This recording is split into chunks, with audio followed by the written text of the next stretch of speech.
What's up YouTube, JL Fulks here. Welcome back to the channel. For today's video, we're going to be talking about my new apartment studio build. A lot of you may not know this, but a couple of months ago, my apartment in Nashville was destroyed.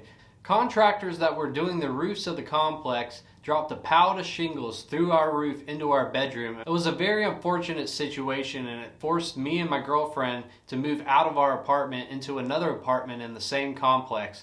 So I was forced to tear down my studio and rebuild it in a new apartment. Now this apartment studio isn't going to be permanent. I'm planning to move into a house within the next year here in Nashville, and that's when my real studio build is going to begin. Everything in the studio could be taken off the walls and moved to a different location. Even if I'm on the road, I could bring all of this and set up a studio in any room basically. So it's a pretty cool little minimalist studio, and once I get into a real house, that's when I'm going to be starting to do construction and all that for soundproofing. But basically what I got right here is enough to get me by to be able to do YouTube videos, guitar tracks, sessions, guitar lessons, all that good stuff. About a year ago I did a video showing off my minimalist studio, but I've gotten a lot of upgrades since then. The first thing I did in my studio was set up my banner. I have these available on Teespring, anyone can purchase them, but I thought it looked really cool in the studio and I think it's a really great touch. The next thing I did was soundproof the walls. I got all the foam off Amazon, and it's basic studio foam, and I used command strips to attach them to the wall. The command strips are okay. I've had some of them fall off the wall and I've had to put more on. I may have to find a better solution, but for the time being, they're working pretty good. I put up studio foam on all the side walls so that there's no reverberation coming off those walls. I also added some bass traps in each corner of the room, along with some studio foam behind my desk where the studio monitors are. One of the best things you can get for a home studio is LED strips. They're pretty cheap off Amazon. I think they're like 15, 20 bucks. I attached one LED strip to the bottom of the wall so it would light up my desk from the bottom, and then the next strip I ran along the desk, all along the bottom of it, so it would light up as well. And I think it came out pretty cool. Another great addition to the studio is this guitar stand. It can hold several guitars, and I'm always having to grab guitars for different tracks, and being able to have them handy and just an arm's length away is very helpful. One thing that a good friend of mine warned me about these stands is that sometimes it can mess up the finish on your guitar, and not in a very good way either. It can bubble up. It's something about the material in some of the stands. So one of the things I did was I taped up all the areas where the guitar neck would sit, and then I laid a towel on the bottom where the bottom of the guitars are going to sit. So that way nothing happens to the finish. I actually left one of my guitars on the stand one day without doing this, and I did notice a small little blemish on the neck, and it was because of the guitar stand. It started making a little discoloration. So that's when I learned that these guitar stands can cause finish damages on your guitar. So make sure you protect them from that. One of my most important items in the studio is my REVV G20 amplifier. It is an awesome sounding guitar amp for just about every guitar and every style. It's a great pedal platform, and it's just a great overall amp in general. One thing that makes this guitar amp really great is the built-in 2-notes technology. It's got a virtual cabinet simulator inside, so you don't have to mic up a guitar amp or a cabinet.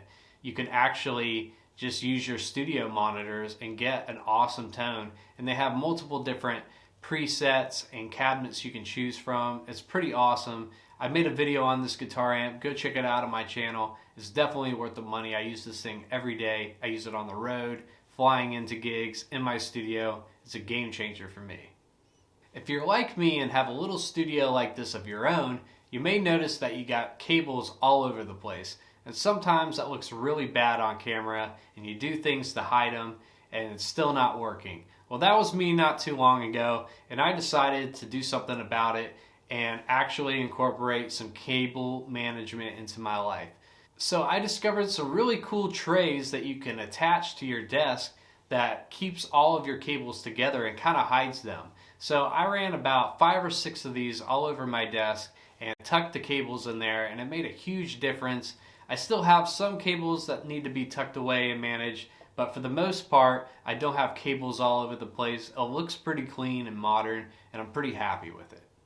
Now at the moment I don't really have a place to put my guitar pedals, but I think I'm going to invest in some kind of shelf. That way I can put amps and pedals. That's going to go on the right side of my desk, and that's going to be something I plan on for the future.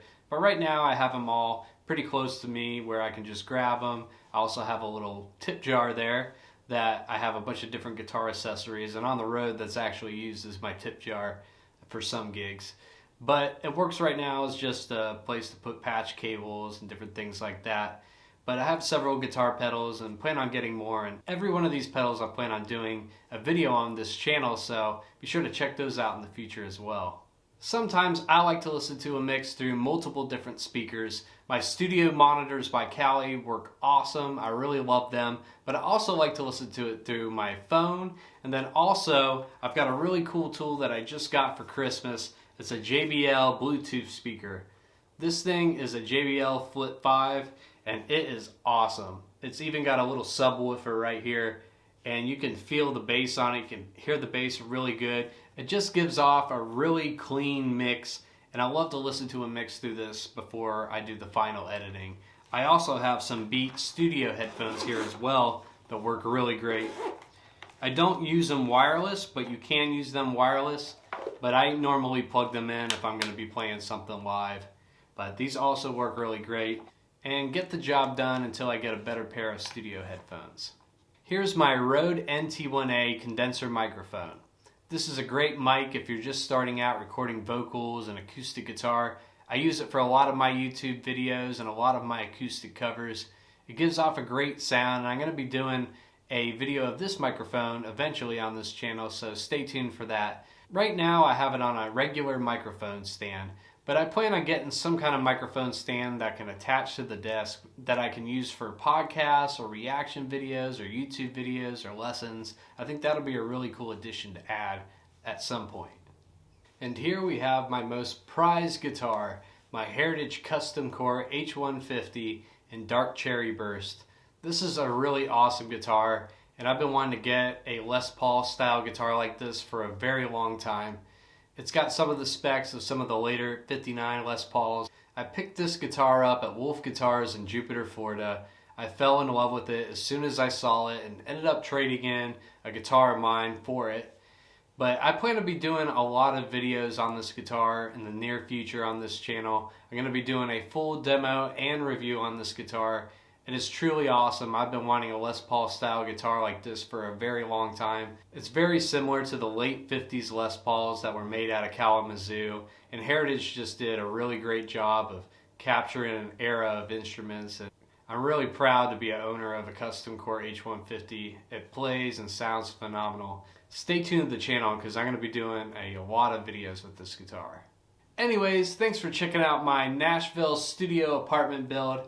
I'm digging it so far. It's got a long way to go, and once I get in the house, that's when the real fun is going to begin. I'm going to be documenting all that on this channel. But anyways, thanks for watching the video. Be sure to like, share, and subscribe, and I'll catch you on the next one. Peace.